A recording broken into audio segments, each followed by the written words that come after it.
Luke, welcome to Chamber Chat. Hey. It's a pleasure to have you, my friend. No, I appreciate the opportunity, man. It's good to see you, too. Great, good to see you. Tell the folks who you are and who you work for. Yeah, Luke Mullinder. I'm the Vice President of the Canadian Red Cross here in Saskatchewan, and I'm a former Saskatchewan Rough Rider, Grey Cup champ, and Saskatchewan, and more importantly, Regina is my home. Yeah, I love it. And we'll talk a little bit about the Riders and some football stuff a little bit, but I want to actually dive right into the Red Cross if we can. Tell us, I mean, honestly, let's just pretend that the audience doesn't know what the Red Cross does. Can you go to that rudimentary kind of speech? Yeah, well, you know what? I mean, at our heart, the Canadian Red Cross exists solely to fill gaps in whether it's municipal programming, government programming, community programming. A lot of people will know us because of our traditional service line and emergency response, right, as we serve community. But we're a little bit, you know, we're a complex organization. We do swimming and water safety. We do psychological first aid, right, and support mental health and psychosocial resources. So we're an expansive organization. We really leaned into a little bit of a role when it came to the COVID pandemic, right? And supporting our communities along the health line. So we're doing a lot more of that. So, you know, my focus has been growing our community health profile while also continuing to help communities build their capacity around emergency response. Right. Okay. And I want to talk about that a little bit. You've been with them for a while now, right? Yeah, I've been with the Canadian Red Cross for probably 10 years now. Okay. So like right after I retired from football. Yes. I dabbled in selling insurance products and investments, and I really liked that. I didn't like being a shark all the time. Yeah.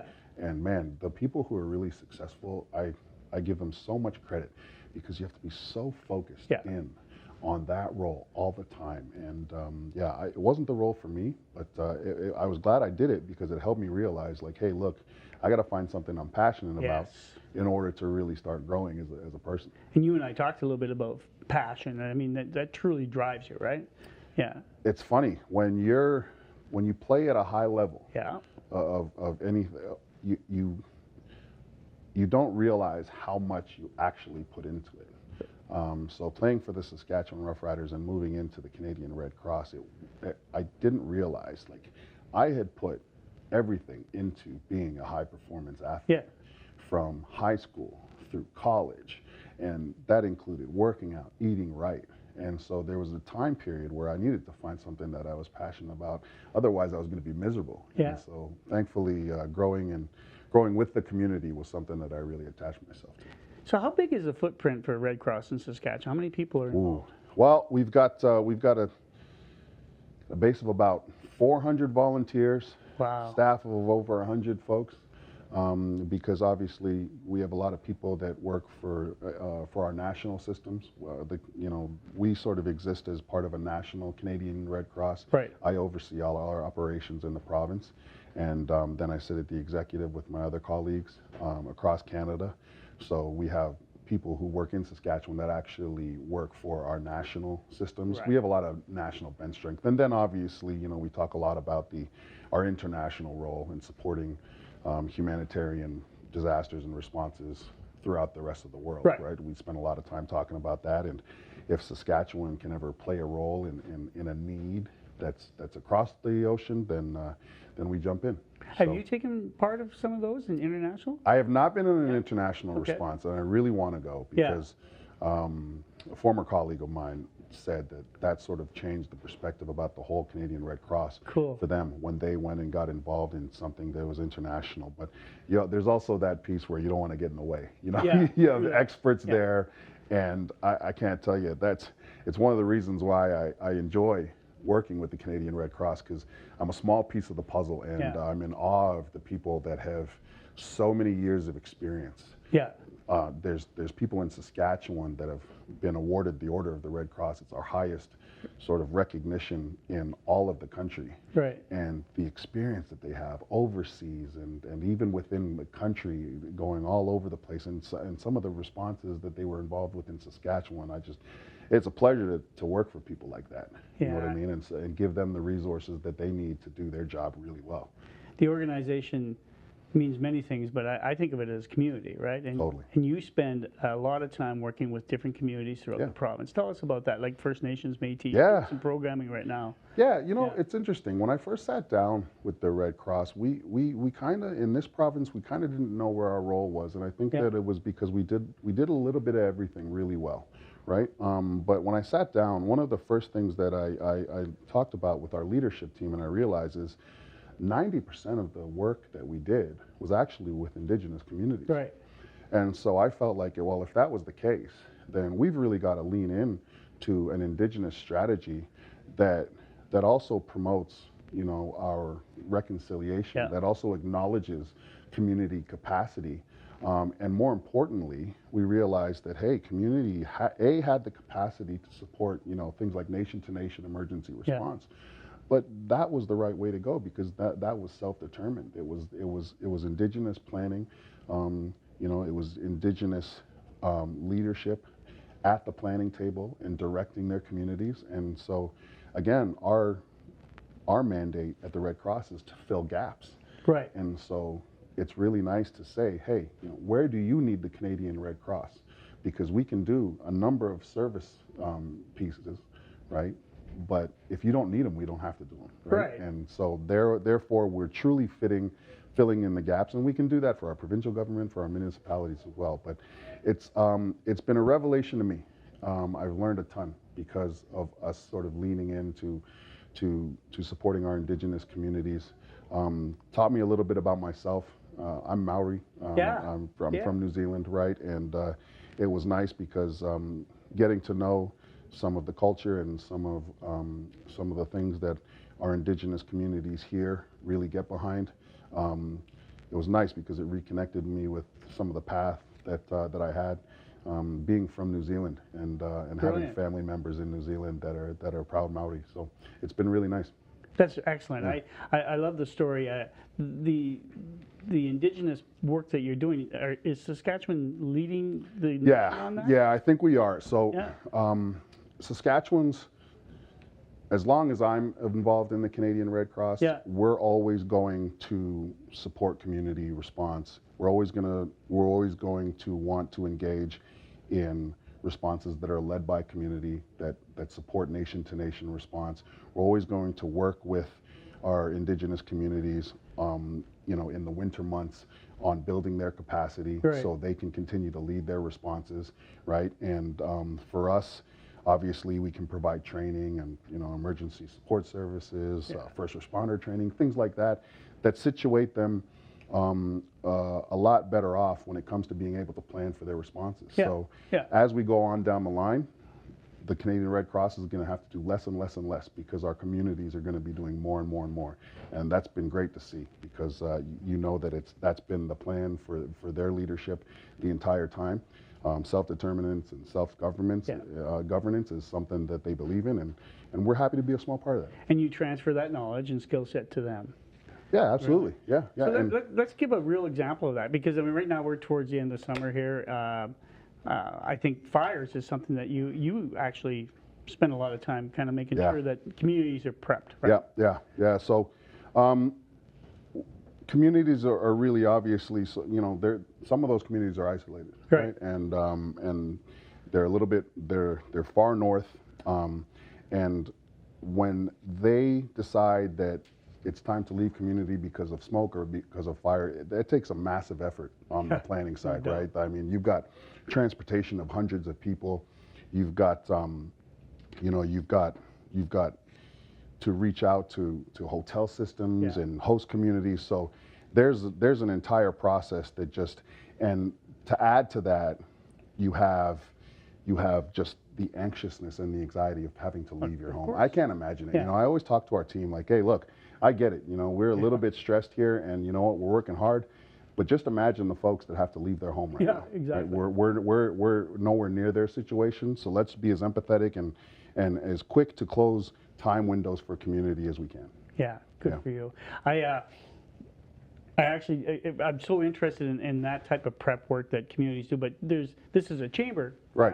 Podcast. Right. What can businesses do to help the Red Oh, businesses can, one of the first things that we always need is volunteers, right? Right. We can always use volunteers to respond to emergency response situations, to help us with personal disasters Right. within our major centers. 90% of the work that we may do is with Indigenous communities, but the other 10%, I mean, shoot, we really support personal disaster instances in major centers like Regina. Like right? a fire or something Yeah, like that, like right? floods or fires in Yeah. apartment buildings and houses. We Gotcha. always are with the first responders in those situations. And we need volunteers. We need people that we can train to lead those Yeah. on the weekend, to be field operation leaders. So there's that. And more importantly, businesses in Regina especially, find a way to support those other communities that want to build their capacity Yeah. to train. It's a real privilege to not have to be involved in a response, Right. but also be able to still support it. Right. Right. And that's sort of, sorry, I'm sweating burger juice here. Yeah, but, that's good. We yeah. turned up the heat for you. Yeah, but but to be involved in community, especially in Saskatchewan, it's such an intimate community, and I think that's why we've turned into leaders when it comes to Indigenous response, but more importantly, program implementation across the national scale. Yeah, gotcha. Because you can build programs here, and that's where you need the local businesses. And I'm not talking about just the Red Cross. Yeah. All of the nonprofits that exist in Saskatchewan. I mean, we're competing for donor dollars and things Yes, like that. good point. But you know what? The donor base is smaller in Saskatchewan, but Yeah. there's the same number of nonprofits. Yeah. So businesses in Regina specifically, if they get behind something that they're passionate about, lean into it. Because there's not one nonprofit agency that doesn't need their support in some way, shape, or form. And you help each other. The not-for-profits do, in fact. I mean, you're a Listen. big partnership guy. I know that, right? Well, we're a massive organization, Yeah. right? The Canadian Red Cross is one of the largest humanitarian organizations that exists, and we're a community connector. Yeah. If I think that there is a business that can help a community more than us, then that is my goal. I need Yeah. to connect that community to this business or to that nonprofit. Again, that's the Canadian Red Cross's role. Our mandate is to fill gaps. We can't spend time duplicating services. Right. So there's so many organizations out there that we get to partner with, right? Yeah. When we have a family come off the plane, come into our city, they come to the Canadian Red Cross doors. And the reason why is because they see our operations across the world, right? But for us to be able to say, you know what, we'll support you in this way, but you really need to go to the Regina Open Door Society. Yeah. They have the resources for you. Or you really need to go to these people. That is our job, community connectors. And that's why I think I like the Canadian Red Cross so much. Right. It's just because and again, businesses play such a huge role in that. Right, even as people may think it's a small thing to show up to a golf tournament, Yeah. right? But somebody who looks at budgets, right, and somebody who understands that the economic situation that we're in across Canada is a difficult one. Agreed. And it may be a fun day for a business, but I'm telling you, you're keeping the lights on, Yeah. or you're helping a community more than I think people realize. Yeah. That's a good point. Only in Saskatchewan, man. Yeah. It's a great place. You feel as though we're supporting and we're stepping up Oh, as for a sure. business community? Right? Absolutely. Yeah, absolutely. I mean, when we're running response, what we want to do is we want to make sure that we don't go as far as, so if there's a community that comes out of wherever they come out of, let's say they're all the way up north, what we want to do is we want to keep them as close to their home as possible. Yeah. So normally, PA fills up pretty quickly, Agreed. then Saskatoon, and then, if we still need hotel space because we don't want to do congregate shelters anymore, Yeah. we come to Regina, right? But the nice part is I always have folks from businesses calling me and texting me, hey, How can I help? I see, how can I help, right? And quite often, there is a role that they can play, right? And sometimes there isn't, but just the fact that they reach out, I mean, that's what Saskatchewan's all about. Don't sell yourself short, Luke. You're the conduit. You're the catalyst for that, and it's a good thing, right? You've known me for quite a while, Yeah. I feel like I grew up a lot here in Saskatchewan, right? Yeah. I've been here now since 2004. I moved here permanently in 2010. But I think that giving back to the community that sort of helped me get my act together, I mean, that's where I want to be. So let's talk about that. Like, you landed here, you were drafted in 2004. I was actually with the Riders when you came in, and I remember you coming in. It was lots of excitement around you, man. Yeah. So, but then you decided that you were going to make this your home. How did that all come about? Well, my wife is from here first, that helps. right? Yeah. The way I decided it was easy. There was a lot of opportunity for me to grow here. Yeah. If I had gone back to Mississauga and Ontario, I would have loved it there. But you know, you have your core group of friends, right? I always tell, I used to tell my daughter all the time, you know, because school age girls are crazy. Right? But like I always used to say, like, trust me. You're only going to have one or two friends at the end of the day that you really lean on, right? So, you know, right now your world's massive and you want as many friends in it, but like at the end of the day, I kind of knew my core friends weren't going anywhere, right? So going back to the rat race around Toronto wasn't something that I wanted to do. I felt like it was time to give back. You know what, I had taken advantage of a lot of opportunities here in Saskatchewan. I've worked with a lot of businesses, right, and gone places with a lot of people, and I felt like, hey, you know, let's establish, we got some roots already, let's really lean in.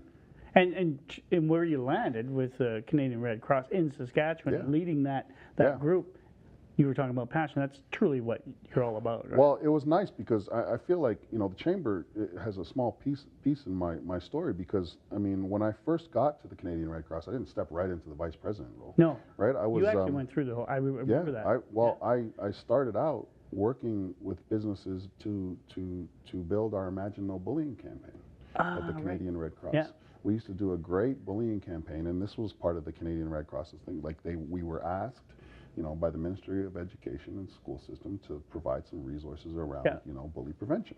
And that's where the Riders came in, right? They formed that, but remember we did that as part of the work that the players did in the off season. Yeah, speaking to schools throughout the province. So you just took that a step further. Weston Dressler and I started that program. It was awesome, you know, and that is where I came back through the doors of the Canadian Red Cross. They let me take that program. Gotcha. And one of the goals for that program was that we wanted to hit every school-age child across the province within the next 5 years. And to do that, because we were a nonprofit, we needed about $2.5 million. So that is where we really relied on the Regina-based businesses, because we needed fundraising. And man, they got behind, like, because we were involved in the school systems and because the program was so effective and we were getting guys that were really passionate about helping kids, right? Because that's what we would do. Yeah. We would bring certain guys on for the off season and they would stay in Regina and they would do this school program and they would build it up. But more importantly, they couldn't have done it without the support of the businesses here. And I remember doing Red Cross Pink Day. Yeah. And asking businesses in Regina to support and buy T-shirts because it would go back into our program. And there wasn't one business that would be like, nah. You're not going to do it. No, every business. I remember going to. We did that. Yeah. Every business I remember going into that they would say, well, can you come and talk to our staff about it a little bit? And it was nice because that's the other thing. I think the Canadian Red Cross, and we probably need to do this a little bit better as an organization.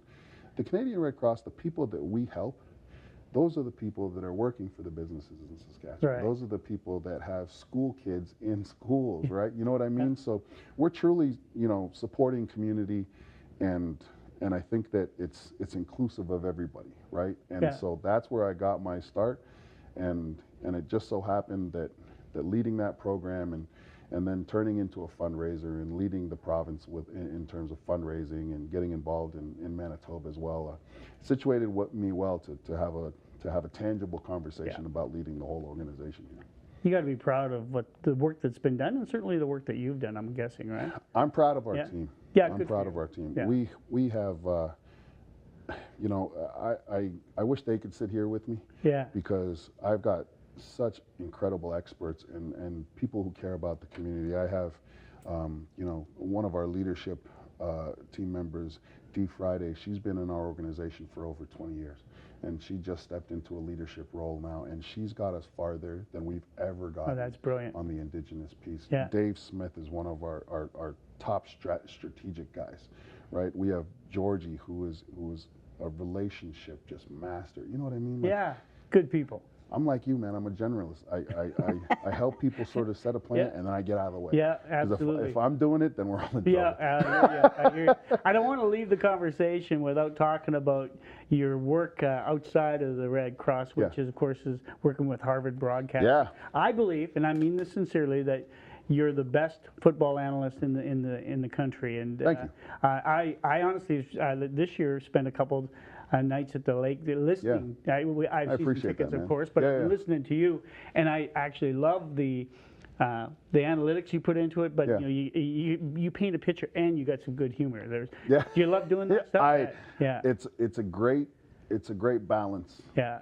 You know, again, I think that being able to support community properly when they're leading a response, when they're navigating some really troubling situations for their community, to be able to step away and do something that I really used to enjoy and I'm really familiar with is great. And to be honest with you, I wouldn't do it anywhere else. Okay.